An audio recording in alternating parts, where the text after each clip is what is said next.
What is up, guys? What is up? Silver Surfer coming back with another video with you guys and another paper money video. Go figure, huh? Let's see what we got today. So something that's been kind of going on in the news, something that's been kind of going on within your own personal lives. Maybe you guys have realized it lately. If you're not, you're probably sleeping under a rock. But anyhow, there's a little thing called inflation that's been going on in the United States here for a little while now. And yeah, most of you guys have probably noticed some things being a little bit more expensive, right? Some gasoline, some groceries, energy, store appliances for house appliances, pretty much everything, you name it. And the cost of stuff is either larger or the product size is either smaller, with the cost most likely still being up. And so this has been kind of resonating with me and a lot of Americans, obviously, and I wanted to share with you guys what happens when countries get to outrageous amounts of inflation as opposed to our 8% plus or so as it is at the current moment.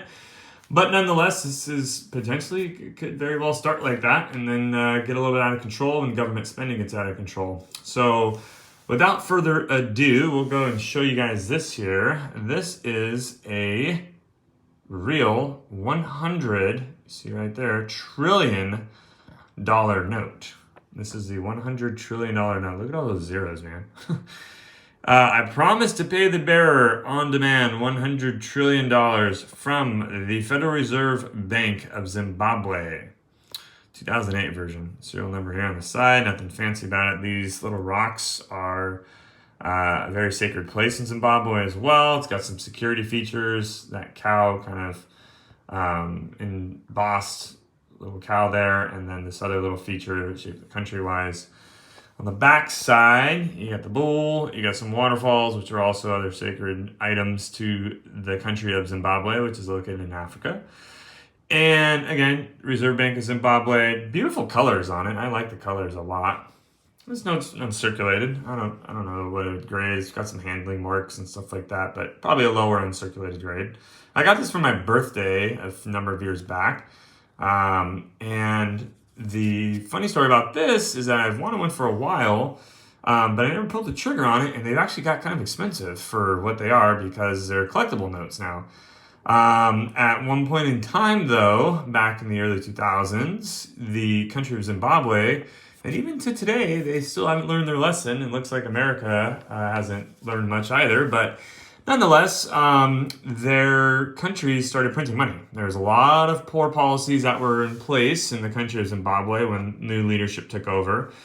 That led to a lot of poor monetary and economic policies and the runaway printing press of their government. So eventually they had to have a full reset into a different type of currency, which I believe they adopted the dollar. But now they're just as much inflated, not to this fully extent yet from my understanding, but still pretty bad. So this is an example of hyperinflation, and at one point in time, this note was equal to a few cents of the United States dollar, if you can believe that or not.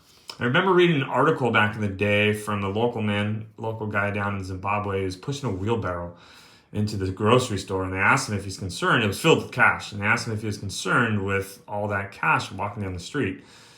And the gentleman replied and said, no, he's more worried about the wheelbarrow being stolen than the cash. And so, very scary, guys. Very, very scary. I hope and pray that nothing like that occurs in the United States. But, man, pretty crazy indeed. And so this is the highest denomination notes that was ever printed.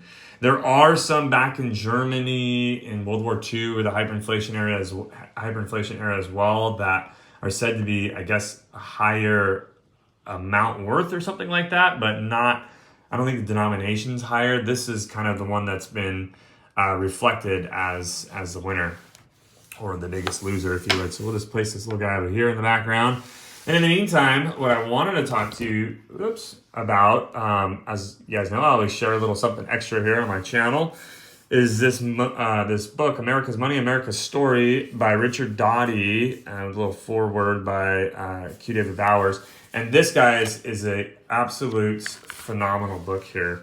It goes from the beginning history of really before even the United States to, the Latin America, Spanish Americas, to all the way through the Gold Rush, the Civil War, and all the way up to the current day. So if you're looking for a book that has the historical aspects of the United States' money and what money is in the United States and how it became and how the economic policies and all these other types of historical events shaped our country's finance, it's pretty amazing, and you should really go ahead and buy this book. I think it cost me about $8. And it has been the best $8 I've ever spent in my life. Truthfully, this is my favorite numismatic book that I have read thus far, hands down. Fantastic book, highly recommended. Go out there and get yourself one, and you won't be able to put it down, and you can thank Silver Surfer later. Until next time, though, that is all I got for you guys today. I hope you enjoyed this video, and I'll talk to you later. Silver Surfer out.